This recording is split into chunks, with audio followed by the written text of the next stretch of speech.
아멘. 우리 옆에 계신 분들과 앞뒤 계신 분들 인사하겠습니다. 강하고 담대하십시오. 자, 우리 주님이 함께 하십니다. 오늘 우리와 함께 하신 그 주님을 신뢰하면서 오늘도 한 주간 승리하는 저와 여러분 다 되기를 예수님의 이름으로 축원합니다. 오늘은 우리 11주년 감사 예배로 하나님 앞에 올려드리는데요. 요한계시록 2장 1절로 7절의 말씀을 통해서 처음 사랑이라고 하는 제목으로 우리가 함께 하나님 말씀 나누려고 합니다. 처음 사랑이 무엇인지를 깨닫고 발견하여서 하나님이 원하시는 그 처음 사랑을 내어드리는 저와 여러분 다 되시기를 예수님의 이름으로 축원합니다.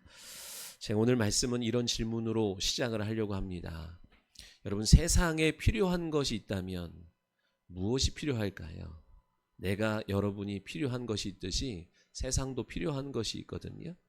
여기서 세상이라고 하는 것은 어떤 지형이나 지물이나 문화나 문명을 말하는 것이 아니라 믿지 않는 영혼을 말하는 거예요. 하나님이 세상을 이처럼 사랑하사 할 때 이 세상 또한 믿지 아니하는 영혼을 뜻하거든요. 그래서 이 세상에 필요한 것이 무엇이냐라고 할 때 무엇이 필요해요? 빛이 필요하다고 성경은 말씀해요. 세상은 어둠이고 세상의 주인이 어둠의 주관자라 그래요. 그래서 세상에 속한 믿지 않는 영혼들은 어둠 가운데 있고 두려움 가운데 있고 사망의 그늘 가운데 있기에 그 세상에 필요한 것은 돈도 아니고 사람도 아니고 빛이래요. 빛. 이 빛이 있어야 한다라고 성경은 말씀해요. 물론 이 세상에도 빛이 있죠. 저 밖에, 그리고 여기에 보이는 이 가시적인 빛이 있어요. 그런데 이 빛으로는 비출 수 없는 영역이 있다는 것을 우리는 말씀을 통하여 많이 들었죠. 이 빛으로는, 눈에 보이는 이 빛으로는 우리의 오장, 육부나 골수나 신경이나 세포까지는 들여다볼 수 있으나 그 너머에 존재하는 내 본질인 영혼은 들여다볼 수 없다 그랬어요. 그러니까 눈에 보이는 것만 비칠 수 있는 이 빛으로는 고작 육체밖에 보일 수 없기 때문에 사람들이 이 빛을 의존하고 살아가는 사람들은 죄다 뭐 하는 거예요? 무엇을 먹을까? 무엇을 마실까? 무엇을 입을까? 그것에 혈안이 되어 있을 수밖에 없어요. 왜요? 보이는 것이 그것이 다니까. 그래서 그저 세상의 빛으로 밖에 볼 수 없는 사람은 썩어져서 없어질 것을 위하여 살 수밖에 없는 것이 그들의 형편이라고 성경은 우리에게 말씀해요.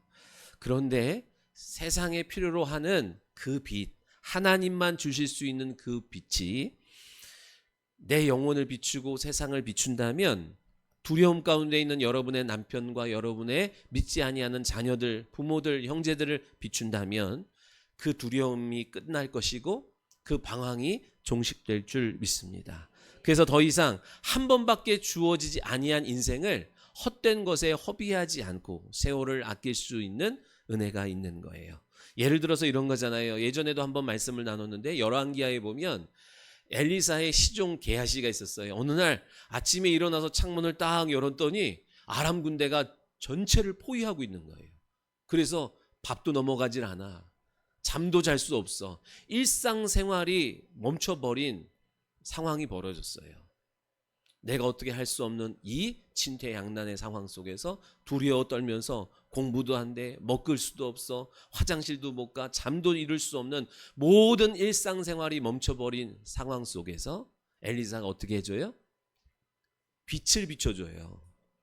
지금 어둠 가운데 가려져서 못 보고 있는 그 너머의 세계를 비춰줬더니 하나님의 천군 천사가 불말과 불병거가 그들을 지키고 있고 보호하고 있다는 사실을 딱 드러나게 해주는 거예요. 보여주는 거예요. 감춰져 있는 영적 사실의 실체를 딱 보여주는 순간 비로소 다시 일상생활을 감당할 수 있게 되는 거예요. 두려움에서 벗어날 수 있게 되는 거예요. 여러분, 맞아요. 오늘 보지 못하기 때문에 두려운 거고 알지 못하기 때문에 두렵지요. 그래서 예수께서 우리에게 뭐라고 말씀하시냐면 너희는 세상의 빛이야. 너희는 어둠 가운데 있는 이들에게 감춰져 있는 사실과 실제를 드러내줄 존재야. 내가 그 일을 위해서 너희를 불렀고 내가 그 일을 위해서 너희를 이제 파송하기를 원해. 너희는 두려움 가운데 세상 가운데 있는 아무것도 모르고 그저 보이는 것이 들리는 것이 다라고 생각하여 염려 근심 걱정 두려움 가운데 있는 너의 남편과 너의 형제와 너의 자녀에게 빛을 비추어서 그들이 보지 못하던 것을 보게 함으로 하나님은 살아계시고 너희를 사랑하며 너희를 돕기를 원하시는 그 하나님의 실상을 보여줘, 나타내줘. 그래서 저와 여러분을 뭐라 그러는 거예요? 세상의 빛이래요. 내가 너를 세상 가운데 믿지 아니하는 영혼들 가운데 보내서 하나님의 살아계심과 실존을 드러내 그들에게 있어 더 이상 두려움이 왕노릇하지 못하도록 하게 할 거야. 그래서 우리를 먼저 부르신 줄 믿으시기 바랍니다. 그렇다면 여러분, 우리가 그 빛을 어디서 가져다가 비추는 거예요? 여러분, 세상의 빛이래죠? 여러분, 세상의 빛이에요. 가정에 가서 여러분 그 빛을 비춰야 돼요. 자녀들에게, 여러분 형제들에게, 두려움 가운데 있는 사람들에게 빛을 비춰줌으로 말미암아 더 이상 어둠이 여러분의 가정에 왕노릇하지 못하게 해야 돼요. 그런데 여러분, 그 빛을 여러분 어디서 받아다가 어떻게 가져가요? 교회에서 받아가는 거예요. 믿으시면 아멘. 그래서 여러분, 자 보세요. 그 빛은, 여기서 말하는 그 빛은 세상을 비추고 어둠을 비추고 영적 세계를 비추는 빛은 어디 있다 그랬어요? 말씀에 있어요. 그 말씀을 어디에다가 맡기셨어요? 교회에 맡기셨어요. 자, 세상은 불빛이 필요합니다. 그러나 교회는 촛대가 필요한 거예요. 네? 믿으시기 바랍니다. 촛대가 상징하는 게 뭐라 그랬어요? 촛대가 상징하는 거. 우리가 그 출애굽기를 통해서 성막을 통해서 배웠잖아요. 촛대는 성령과 성령을 통한 사역을 의미한다 그랬어요. 여러분, 이것을 이해하며 신앙생활해 가야 된다 그랬습니다. 성소에서 하나님과의 친밀한 사귐이 있으려면 전제가 있는데 그것은 뭐라 그랬어요? 촛대의 불을 밝히는 것으로부터 시작된다 그랬어요. 사면이 막혀서 칠흑같이 어두운 성소 안에 그 촛대의 불을 딱 켜야만 비로소 그곳에서 하나님과의 친밀한 사귐이 시작된다 그랬어요. 그 성령의 조명 아래에서 하나님을 섬기는 일, 봉사의 일, 하나님과의 친밀한 교제가 이루어지고 거룩한 임재가 시작된다 그랬어요. 믿으시면 아멘. 요한아, 큰일 나겠어? 기억하시길 바래요.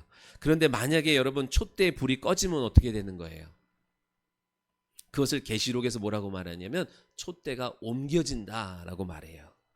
그 촛대가 옮겨지면 성령의 임재가 없는 상태로 가면 거룩한 하나님의 일에서 제외된다는 것을 성도들은 꼭 기억하라고 말씀하는 거예요.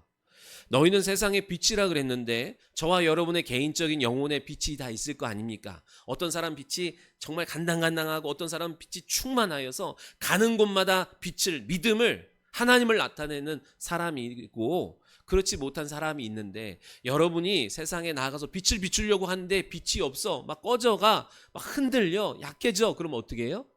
오늘처럼 다시 우리가 모이잖아요. 그래서 교회로부터 그 빛을 다시 내 안의 빛을 타오르게 하는 거예요. 더 충만하게 하는 거예요. 나 하나 근근히가 아니라 또 다른 사람에게 선한 영향력을 미칠 만한 충만한 빛을 교회로부터 받아가는 거예요. 그런데 여러분 보세요. 그러니까 여러분이 약해지셔도 괜찮지요. 다시 돌아와서 다시 충만하게 채우면 됐는데, 그런데 촛대가 옮겨지면, 촛대의 불이 꺼지면 어떻게 되는 거예요? 그러면 그 교회에 속한 모든 성도들은 더 이상 세상의 빛으로서의 역할을 감당할 수 없어요. 이거 지옥 간다는 얘기가 아니에요. 오늘날 많은 한국교회 성도들이 잘못된 구원관을 갖고 있어요. 그래서 지옥 갈까봐 두려워서, 저주받을까봐 두려워서 신앙생활하는 사람, 두려움 가운데 신앙생활하는 사람 너무 많아요. 오늘 사랑하는 성도 여러분, 여러분이 그리스도 예수를 나의 구원자로 믿었다면 여러분의 영혼이 구원받은 줄 믿으시기 바랍니다. 지금 정말로 두려워해야 될 것은 무엇이에요? 교회의 촛대가 옮겨지지 않게 하는 거예요. 교회의 촛대의 불이 꺼지지 않게 하는 거예요. 그래야만 여러분이 살고 여러분의 영혼의 능력을 힘입어서 하나님이 원하시는 상 받을 일에, 천국을 침노하는 일에 여러분이 쓰임 받을 수 있음을 믿으시기 바랍니다. 그래서 교회는요, 성도는요, 촛대가 옮겨지지 않게 하는 일에 사활을 걸어야 돼요. 촛대가 옮겨지지 않도록, 불이 꺼지지 않도록 깨어 있어야 돼요. 성도는. 레위기 6장에 보면 제단의 불이 꺼지지 않도록 항상 타오르도록 하라고 명령하신 말씀이 있어요. 제사장들에게. 여러분, 그런데 생각해 보세요. 불을 꺼뜨리지 않는 것이 쉬워요, 어려워요? 불을 사용해 봤어야 알지. 불을 꺼뜨리는 게 쉬워요, 어려워요? 우리 케이크를 딱 해가지고 있다가 케이크 할 텐데, 케이크를 해가지고 자 들고 가다 다 꺼뜨릴 정도로 그렇잖아요. 이 밀폐된 장소에서는 그나마 괜찮아. 그런데 광야에서 불을 꺼뜨리지 않는다는 거 쉬운 일이 아니에요. 여러분, 제가 자세히 다 설명할 수 없지만 성소 안에 있는 그 촛대, 등대에 불은 어디서 가져와요? 번제단에서 불을 가져와요. 그러니까 그 촛대의 불을 지킨다는 것은 번제단의 불을 지키는 것과 같아요. 번제단의 불이 꺼지면 촛대의 불도 못 켜요. 그래서 불을 지켜라 라고 할 때 이 밀폐된 곳에서 지키는 게 아니라고요. 광야의 현장 속에서, 여러분, 광야에서는요, 모래 폭풍이 수시로 시도 때도 없이 막 모래 폭풍이 있어요. 바람만 부는 게 아니에요. 모래가 한번 같이 불어 와가지고 수북히 쌓일 정도로 모래바람도 불고요. 가끔은 소나기도 오고요. 기온이 떨어지면서 그 번제단의 불, 촛대에 붙일 불을 지켜낸다는 건요, 여간 어려운 게 아니에요. 특별한 장비를 통해서 하는 게 아니라 제사장이 몸으로 막아야 돼. 바람이 분다? 몸으로 막아야 돼. 비가 온다? 몸으로 막아야 돼. 추운 일기 속에서도 이 밤에도 몸으로 그것을 사활을 지켜내야 하는 것이 사명이에요.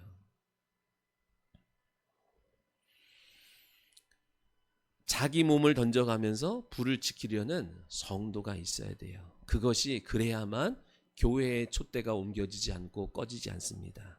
11주년이에요. 우리가 그동안 우리 교회가 때로는 근근히, 때로는 충만하게 하나님의 일을 감당해 왔어요. 때로는 희미해지고 약해져서 위태로울, 촛대가 옮겨질까, 촛대의 불이 꺼질까 위태로울 때도 있었고, 어떨 때는 초가상간 다 태울 만큼 충만할 때도 있지만, 여러분, 그럼에도 불구하고 오늘까지 촛대가 옮겨지지 않고 촛대에 불이 꺼지지 않을 수 있었던 것은 어찌 목사 한 사람만으로 가능하겠습니까? 자기의 삶을, 시간을, 물질을, 헌신을 다하여 촛대가 옮겨지지 않도록, 불이 꺼지지 않도록 자기 몸을, 자기 삶을 들여가며 지킨 성도님들, 여러분들이 있었기 때문에 오늘의 이런 줄 믿습니다. 누가 알아주지 않아도 교회의 촛대가 내 영혼과 직결되었다는 사실을 그 영혼이 믿었기 때문에 교회를 사랑하고 촛대의 불이 꺼지지 않도록 계속 타오를 수 있도록 기도의 자리, 예배의 자리를 지킨 성도 한 사람 한 사람이 있었기에 오늘 이 교회가 여전히 존재한 줄 믿습니다. 불을 지킨다는 게 되게 어려워요. 그래서 하나님이 정한 불이 아니라 다른 불 사용하다 죽은 사람이 있죠? 나답과 아비후가 그래요. 성소에서는요, 반드시 하나님이 정한 불로만 사용해야 돼요.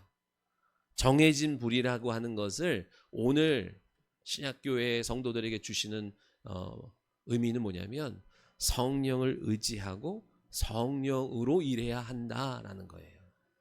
감정의 불로 안 됩니다. 체면의 불로 안 되고요. 경험의 불을 사용해도 안 돼요. 자기 만족의 불을 사용해도 안 됩니다. 그 불을 사용하면 죽어요.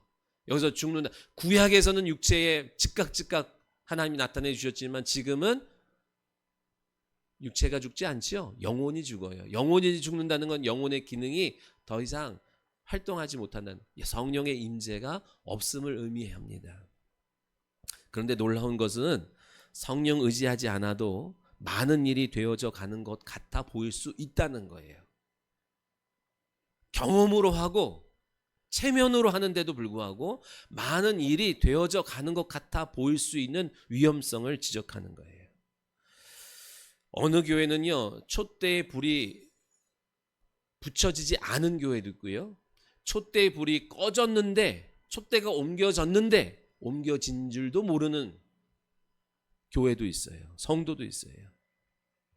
왜 그래요? 왜? 촛대가 꺼졌는데도 불구하고, 촛대가 옮겨졌는데도 불구하고 교회가 교회로서 과거에 하던 일들을 지금도 하고 계속 활발하게 하고 있기 때문에 아무 문제 없어 라고 여기는 거예요.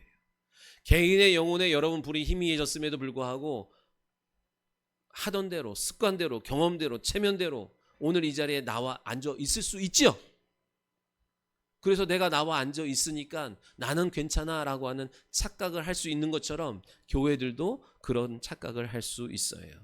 성령과 상관없이, 말씀과 상관없이 일하는 교회가 있다 얘기예요.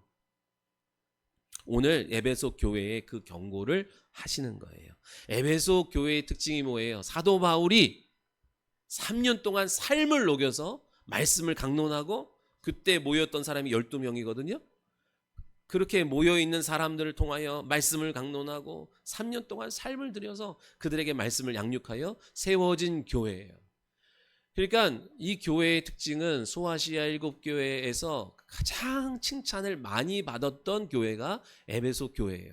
그럼요. 사도 바울이 그렇게 삶을 들여서, 골로새 교회라고는 또 다른 차원이에요. 사도 바울이 직접 3년 동안 공을 들였던 교회이기 때문에 얼마나 칭찬받을 것이 많았겠어요. 근데 진짜 대단한 것은 당시에 소아시아 7교회 당시에 도미티안 박해가 한창일 때예요. 여러분 우리가 코로나 때만 해도 사람들이 더 이상 나는 안 돼요, 어려워요, 그래서 다 예배 자리를 떠날 수밖에 없었던 그런 사람들이 있잖아요. 도미티안 박해는요, 죽음 앞에서 그들이 신앙을 지켜갔던 시절이라고요. 엄청난 박해예요. 나 하나의 개인적인 노력으로는 어떻게 감당할 수 없는 박해의 시간 속에서도 그들이 믿음을 지키고 신앙을 지켰어요. 칭찬받을 만한 많은 일들을 했어요. 그들은 성경에 보니까 말로만 하지 않고 행위가 따른 교회였어요. 우리가 말로는 얼마나 잘합니까? 그런데 이 에베소 교회는 말만 잘하고 말만 많은 교회가 아니라 말과 행동이 따라가는 그런 교회였어요. 그 행위 또한 하루 이틀 하다가 멈추는 것이 아니라 인내와 수고로 참고 견디며 계속 해나갔어요. 어려운 시기이기 때문에 안 돼요라는 핑계를 대지 않았어요. 아닌 것을 용납하지도 않았어요. 또한 성경에 보니까 게으르지도 않았대요. 이래서 안 돼요, 저래서 안 돼요, 뭐 갖다 붙일 다양한 이유가 있지만 그런 이유, 그런 핑계를 대지 않았던 교회래요. 야, 어떻게 이렇게까지 칭찬을 받을 수 있을까 할 정도로 칭찬을 많이 받은 교회가 바로 에베소 교회예요. 사랑하는 성도 여러분, 우리도 칭찬받는 교회가 되기를 소원합니다. 하나님 앞에 칭찬받는 교회요, 세상한테 칭찬받으려고 하지 말고 하나님 앞에 칭찬받는 교회요, 성도끼리 자랑스러운 교회가 되기를 소원해요. 그런데 이제 딱 하나 뭐예요? 책망받을 일이 있대요. 그러나 너를 책망할 게 있나니 너의 처음 사랑을 버렸다, 이렇게 말씀해요. 다 잘했어. 근데 딱 하나 너희들 책망받을 게 있어. 그건 뭐예요? 첫사랑, 처음 사랑을 버렸다, 잃어버렸다라고 하는 거예요. 여러분, 이 에베소 교회의 첫 번째 1대 목사님이 누구예요? 담임 목사님이 사도 바울이고, 2대가 누구예요? 그 유명한 디모데고, 3대가 누구예요? 요한아? 3대가 누구예요? 요한이에요. 사도 요한. 그리고 사도 요한이 3대 담임 목회를 하다가 반모섬에 끌려가가지고 반모섬에서 하나님의 말씀의 계시를 받죠. 그러면서 쓴 거예요. 그러니까 사도 요한이 받은 성적표라 얘기예요.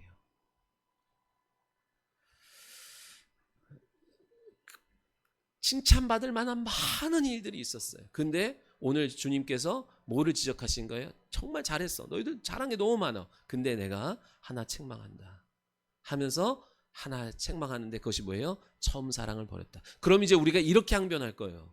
아니, 그 좋은 거, 그 칭찬받을 많은 것을 주목하고 그러면 되지, 꼭 그거 하나 갖다가 이거 좋은 거 이렇게 많은데 그 하나를 지적하냐고 말할 수 있어요. 그런데 여러분, 우리가 기억해야 될 게 있어요. 뭐냐면 하나님은 빈도수를 보는 게 아니에요. 하나님은 우선순위를 보시는 거예요. 믿으시면 아멘. 잘한 일이 아무리 많아도 하나님이 제일 중요하게 여기는 것부터 보신다는 것을 기억해야 돼요. 예를 들면 그런 거예요. 교통질서를 잘 지켰어요. 사회에서 법 없이도 살았어요. 불쌍한 사람, 가난한 사람을 구제했어요. 네? 약한 사람을 열심히 도와줬어요. 선행을 많이 베풀었어요. 자, 그런데 그렇게 칭찬받고 존경받고 사랑받고 위인전에 올릴 만큼 선한 일을 많이 했어도 여러분 예수 그리스도를 영접하지 않으면 아무 의미 없어요.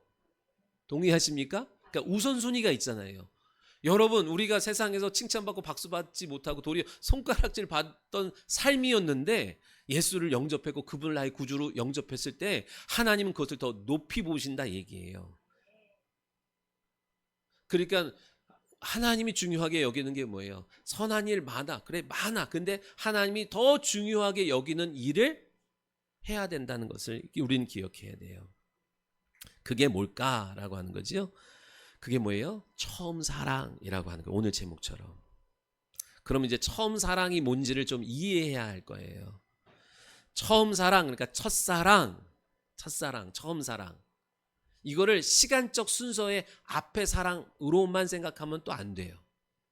여러분, 신혼이 우리가 결혼하고 사랑하고 살아가는 데 있어서 신혼 시절이 있죠? 기억하세요? 좋았어요? 좋았어요? 최고원 좋았어요? 네. 얼마나 좋았어요? 많이 좋았어요. 여러분, 그 신혼의 사랑, 처음 사랑, 그때의 싸우기도 많이 싸우지만 그때의 사랑의 특징 중에 하나가 뭐예요? 무엇을 하냐가 중요하지 않고 함께 하냐가 더 중요했어요. 그죠? 아니에요? 어디서 밥 먹냐? 레스토랑에서 밥 먹으면 막 좋고 분식집에서 먹으면 막 싫고 그랬어요? 그러면 한번 여러분 좀 잘 생각해 봐야 돼요. 진짜 사랑은요, 뭐 어디 가냐 뭘 하냐보다 붙어 있는 것 자체가 좋은 거 아니에요? 그죠? 그 처음 사랑 이제 뭐 거기서도 가져올 수 있겠어요.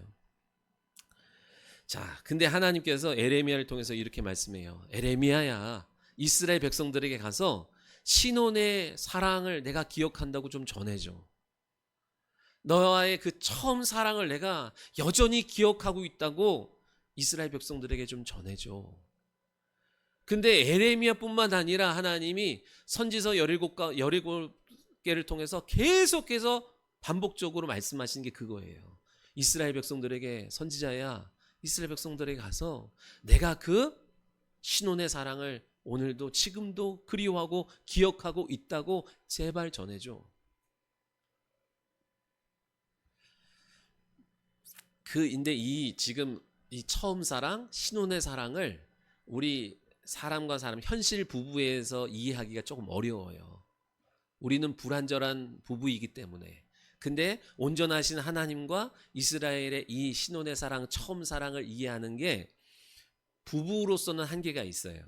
그래서 부모와 자녀의 관계를 통해서 보충해야 되거든요. 이 신혼의 사랑을. 그러니까 여러분, 신혼의 사랑이 좋긴 좋았으나 싸우기도 엄청 싸웠잖아. 그러니까 그 신혼의 사랑으로 하나님이 말씀하는 처음 사랑을 다 이해할 수 없어요. 그래서 제가 이거를 곰곰이 묵상하다 보니까 저와 저의 사모의 신혼생활로는 처음 사랑을 이해할 수 없어서 저의 자녀와의 사랑을 통해서 설명하는 것이 훨씬 여러분에게 와닿겠다라는 생각이 들어요. 하나님이 예레미야를 통해서 예레미야야, 이스라엘 백성들이 가서 전해줘. 나는 지금도 여전히 옛날에 그들과의 신혼의 사랑을 기억하고 있다고, 그리워하고 있다고, 그 처음 사랑을 다시 회복하고 싶다고 가서 전해줘. 그래서 예레미야가 가서 전하는 거예요. 예레미야 2장 2절에 그래요. 내 신혼 때의 사랑을 기억하노니 곧 씨 뿌리지 못하는 땅 그 광야에서 나를 따랐음이라 그래요. 신혼의 사랑이 언제 어디래요? 광야의 여정 속에서의 그 시간을 하나님은 신혼의 사랑으로 여겨요.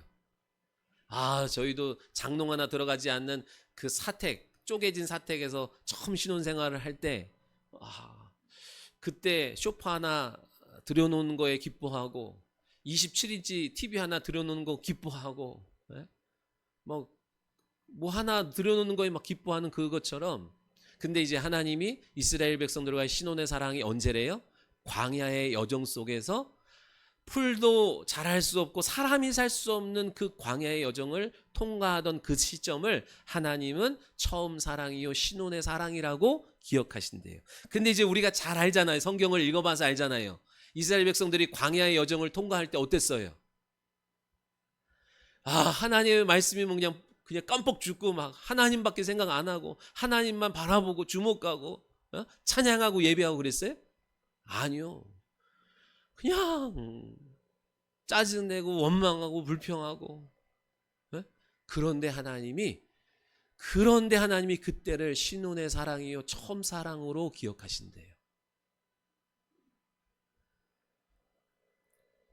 제가 저에게 이제 여러분 이거를 설명하려니까, 저의 신혼의 사랑, 처음 사랑은 우리 진원이 키울 때, 그때가 처음 사랑인 거예요. 진원이가, 제가 저번에도 얘기했지만 진원이가 제가 중학교 한 1, 2학년 되기 전까지는요 항상 토요일 날 아빠 언제 오세요? 제가 아빠 안 자고 기다릴게요. 사랑해요. 옛날에 수원교회에서 부목사 할 때 그 사택이랑 사무실이랑 좀 가까웠어요. 붙어 있어서. 근데 그때 전화가 없으니까 장난감 무전기 갖다가 아빠 나와라 오바, 아빠 언제 오세요? 제가 기다리고 있어요. 엄마는 빨리 자라고 그러는데 제가 지금 숨어서 입을 뒤집어 쓰고 아빠 기다리고 있어요. 꼭 빨리 오세요. 막 이랬다고요. 그리고 눈을 뜨면 아빠 뭐 하고 놀까요? 이거 하고 놀아요. 저거 하고 놀아요. 막 아빠랑 같이 자려고 그러고 옛날 얘기 해주고 눈 감을 때까지, 또 눈 뜨면 눈 떠서 뭐 이거 하고 놀아요. 저거 하고 놀아요. 막 그래요. 자, 근데 문제는 진원이가 그렇게 아빠 찾고 아빠 보고 싶어요. 아빠 같이 놀아요. 그러면서 했지만 원망은 없었을까요? 짜증은 없었을까요? 오직 아빠면 그냥 껌뻑 죽고 아빠 말이면 100% 순종하고 그랬을까요? 아니요. 아빠 맨날 아빠 찾으면서도 또 자기 주장이 있고 또 원망하고 삐지기도 하고 그런 시절이 있어요. 근데 그거를 왜 처음 사랑이라고 그러냐면, 그럼에도 불구하고 원망도 하고 불평도 하고 삐지기도 하고 울기도 하고 하지만 그때는 아빠가 전부였어요. 싫지만 또 내 마음에 안 들지만 아빠가 하는 대로 가는 대로 결국 같이 따라왔어요. 순종했어요. 같이 왔다 얘기예요. 아빠의 세계가 전부라고 여기고 그냥 살았어요. 그게 처음 사랑이에요. 나를 전부로 여겨주는 것. 저에게, 제 입장에서 아빠를 전부로 여겨주는 것, 그게 제가 느낀 처음 사랑이에요. 이스라엘 백성들도 그랬어요. 원망하고 불평하고 하지만 그래도 하나님 아니면 안 돼. 하나님 그래도 전부야 라고 여겼어요. 그래서 하나님이 느낀 처음 사랑은 그때의 그 시절이라는 거예요. 가나안 땅을 들어가서 정복했어요. 이제 자리를 잡았어요. 안정됐어요. 그 이후부터 이스라엘 백성들이 하나님이 예전처럼 하나님을 전부로 여기지 않아요. 그래서 하나님은 불평도 있고 원망도 있고 짜증도 내고 그랬지만 함께 그 광야의 길을 걸어오면서, 그래 하나님 힘들고 짜증나고 왜 또 텐트를 치라고 그러고 왜 또 텐트를 펴라고 그러고 더 있고 싶은데 더 가고 싶은데 짜증냈지만 그래도 하나님을 순종하고 따라가던 나의 전부라고 여겼던 그때를 하나님은 신혼의 사랑이요 처음 사랑이라고 여기는 거예요. 그래서 저도요 그 처음 사랑이 그리울 때가 있어요. 지금 요한이가 그러거든요. 근데 요한이도 어느 때가 되면 이제 아빠의 세계가 전부가 아니라 나의 세계가 있고 내가 하고 싶은 내 삶을 독립해서 나가게 될 때가 있겠죠. 근데 저는 죽을 때까지 뭐가 그리울 것 같냐면 나를 전부로 여겨주던 그 자녀들의 처음 사랑을 그리워할 거예요. 하나님도 그렇다 얘기해요. 엄마들 그렇죠? 내 품에서 먹여주고 입혀주고 입으라는 옷 입고 뭐 하면서 내가 키운 대로 크던 그 아이가 어느 순간 싫어요, 됐어요, 내 마음대로 할 거예요 막 이럴 때 섭섭함이 있잖아요. 옛날엔 나밖에 없었는데, 나만 안 보이면 울었는데, 그죠? 그런데 어느 순간 내가 없어도, 내가 없기를 바라는 이 자녀들을 보면서 서운한 마음이 들지요. 그러면서 뭘 기억하고 그리워해요? 그때 처음 내가 전부라고 여기던 그때를 그리워한다고요. 부모도, 하나님도 그래요. 나를 전부로 여겨주던 그때가 그리워, 신혼의 사랑이 그리워 하는 거예요. 원망도 있고 불평도 있지만 그럼에도 불구하고 하나님을 의지하고 순종하고 바라보면서 점진적으로 성장해 가는 그 모습을 그리워하는 거예요.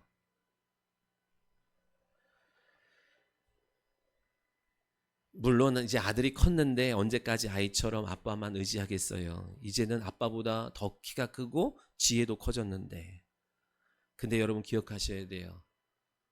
육신의 아버지는 의지하지 못할 수 있어요. 그러나 하나님은 여전히 크고 강하세요. 육신의 아버지를 의지하던 것을 이제는 하나님 아버지를 의지하게 해줘야 돼요. 여러분, 부모된 여러분이 처음 사랑을 회복하려면요, 여러분 자녀들이, 육신의 자녀들이 여러분을 의지할 수 있는 것이 있어야 돼요. 근데 사람들은 돈 이러잖아요. 맞아요, 돈도 있으면 좋아요. 그런데 그것보다 더 여러분에게 영권이 있기를 소원해요. 우리 부모님한테 나의 근심을 말하고 싶은, 그래서 나의 염려를 말하고 싶은, 힘들고 눌릴 때마다 부모님을 찾아가고 싶은 그런 부모가 되셔야 돼요. 그래야 여러분 자녀들이 계속 의지하고 기도로 중보 요청하고, 그러면서 여러분 계속 처음 사랑을 새록새록 느껴가게 될 줄 믿습니다. 처음 사랑이라고 하는 것은 다른 말로 하면 하나님을 나의 전부로 여기는 거예요. 내가 키가 잘하고 지혜가 잘하고 돈이 있고 능력이 있어요. 그러나 이것을 의지하지 않고 여전히 어린아이처럼 계속 하나님을 의지하는 것, 이게 처음 사랑이에요. 하나님이 요구하시는, 하나님이 그토록 바라시는 처음 사랑이에요. 우리 교회가 그래야 될 줄 믿습니다. 문제는 교회가 처음 사랑을 잃어버렸는데 하나님을 의지하지 않아도 하던 일이 계속 되어진다는 게 문제예요. 목사로서 처음 사랑을 잃어버렸다면 설교가 안 돼야 돼. 막 버벅버벅거리고 찬양할 때 자꾸만 음이탈이 일어나고 박자를 놓치고 그러면 야, 내가 이거 처음 사랑을 잃어버려서 그런가 보다 그럴 텐데, 처음 사랑을 잃어버렸는데도 불구하고 설교가 잘 돼. 예? 찬양이 더 높은 고음이 올라가. 이런 문제예요. 처음 사랑을 잃어버렸으면 전도가 안 되고 예배가 안 되고 선교의 길이 막히고 그래야 되는데, 처음 사랑을 잃어버렸음에도 불구하고 예전에 하던 일들이 계속 되어져 가는 거, 이게 정말로 문제 중에 문제라는 거예요. 여전히 처음 사랑을 잃어버린 에베소 교회가 여전히 사람이 잘 모여요. 많은 사람들이 예배도 하고 전도도 하고 선교도 나가요. 교회로서의 많은 일들을 계속 진행해요. 첫사랑을 잃어버렸으면, 그 처음 사랑을 놓쳤으면 티가 나고 문제가 나타나야 되는데 그런 문제가 잘 안 보여요. 여러분, 왜 처음 사랑을 잃어버렸음에도 불구하고 예전에 하던 일들이 계속돼요? 관성이 있어요. 습관이 있다고요. 경험의 관성으로 종교적인 습관이 그냥 믿음 없이도 성령 의지하지 않고도 계속 할 수 있는, 어느 때까지는 계속 할 수 있다 얘기예요. 제가 그러잖아요. 제자 훈련을 제가 여러 번 하니까 안 보고도 해요. 안 보고도. 그런데 그게 제일 위험한 거라 그랬어요. 오늘 꼭 첫날 처음 했던 그 마음을 기억하고, 하나님 도와주지 않으면, 하나님이 제자 훈련 이제 시작하는데 도와주지 않으면 나 어떻게 될지 몰라요. 그런 마음으로 해야 하는데 하지 않고서도 할 수 있다는 게 문제라 이 얘기예요.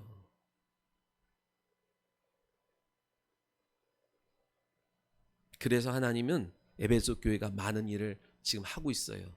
칭찬받을 일들을 계속 하고 있어요. 그거 귀하게 보셨어요. 그런데 경고하시는 거예요. 처음 사랑을 잃어버린 채, 하나님이 나의 전부라는 그 마음을 잃어버린 채, 하나님을 의지하지 않고 너가 하던 대로 습관대로 경험으로 지식으로 하게 되면 안 된다는 것을 경고하고 계신 거예요. 주님은 지금도 우리에게 경고하시는 거예요. 처음 사랑 없이 하나님을 의지하지 않고 행하는 모든 일들을 경고하시는 거예요. 그 처음 행위를 가지래요. 자, 처음 사랑 그 마음을 가져 그러지 않고 그때 처음 사랑할 때의 행위를 가지라 얘기예요. 여러분 어떻게 했어요? 사업할 때 여러분 어떻게 했어요? 네? 여러분 어떻게 했어요? 목사님 기도해 주세요. 아니면 여러분 나와서 막 기도하고 불안하고 위태로운데 무언가를 도전해 나갈 때 여러분 어떻게 했어요? 여보 기도 좀 해줘. 하여튼 뭔가 믿음으로 뭔가 의지하면서 했잖아요. 그죠? 하나님은 그렇게 의지하는 자세를 요구하세요. 마음만으로는 안 돼요. 하나님을 의지하는 그 처음 행위를 가지래요. 회복하래요. 어린아이처럼 하나님 예배하지 않으면 내가 이거 안 돼. 하나님의 도움을 얻지 않으면 내가 이거 승리할 수 없어. 주변에다가 기도해달라고 막 기도 요청을 했던 그 행위를 여러분 회복하셔야 돼요. 여러분 스스로 운전하면서 기도하던 그 행위를 회복하셔야 돼요. 하나님의 말씀을 찾으면서 도움이 어디서 올까 하면서 하나님을 바라보던 그 행위를 여러분 다시 회복하셔야 돼요. 그래야 여러분에게 주어진 것이 해가 되지 않고 여러분에게 주어진 그 위에 더 하나님이 좋은 것을 부어주시기에 합당한 준비가 된 줄 믿으시기 바랍니다. 처음 마음 같이 가지라고 하지 않고 처음 행위, 사랑하던 신혼 시절에 그 행위를 가지래요. 뭐를 봤어요? 구름이 떠오르는 거, 하나님의 사인을 주목하는 그 행위. 우리 교회가 세워졌을 때 우리 어땠어요? 우리 아까워하지 않았어요. 물론 지금도 성도들 가운데 여전히 그때처럼 나의 교회를 위해서 아까워하지 않는 성도들의 모습이 여전히 있어요. 시간도 물질도 피곤한데 육체도 아까워하지 않고 교회의 촛대가 옮겨지지 않고 교회의 촛대에 붙여진 불이 꺼지지 않기 위해서 자기의 삶을 드린 사람을 하나님은 기억하시고 지금도 기억하신 줄 믿으시기 바랍니다. 사람에게 인정받으려고 하지 않고 사람들이 몰라준다고 섭섭해하지 않고 했던 그 행위를 여러분 회복하기를 소원합니다. 날 구원하시고 나에게 귀한 일을 맡겨주신 것 자체만으로 감사함으로 어떤 일이 맡겨지고 주어져도 감사했던 우리가 그 행위를 되찾기를 소원해요. 촛대가 옮겨지지 않도록, 촛대가 옮겨진 줄도 모르고 사는 성도들이 되지 말아야 돼요. 하나님과 친밀한 사귐이 있고 성령의 의지함으로 왕성한 사역의 주인공이 되기를 소원합니다. 11주년을 맞이했어요. 이제 20주년을 바라보며 달려가는 우리 교회가 되어야 하는데 여러분 시작부터 끝까지 성령으로 가르치고 성령으로 전도하고 성령으로 예배하고 성령으로 봉사하는 거예요. 그 말은 뭐예요? 하나님을 의지하면서 해야 된다 얘기예요. 그 많은 경험과 노하우가 있음에도 불구하고 자기의 경험, 자기의 지식, 자기의 노하우를 의지하지 않고 꼭 처음 하는 것처럼 저도 개척하는 것 같은 마음으로 다시 시작할게요. 여러분도 처음 주님을 만났을 때 그 설레이는 마음으로 하나님을 의지하지 않으면 안 되겠다는 그 마음, 주셨던 그 마음을 회복하면서 꼭 우리 요한이처럼, 아니 요한이 아니에요. 꼭 우리 시온이처럼 어린아이처럼 엄마 아니면 안 돼, 아빠 아니면 안 돼, 엄마 아빠가 내 삶의 전부라고 여겼던 그 마음의 상태, 그 처음 사랑을 우리 회복해 가기를 예수님의 이름으로 축원합니다. 기도하겠습니다.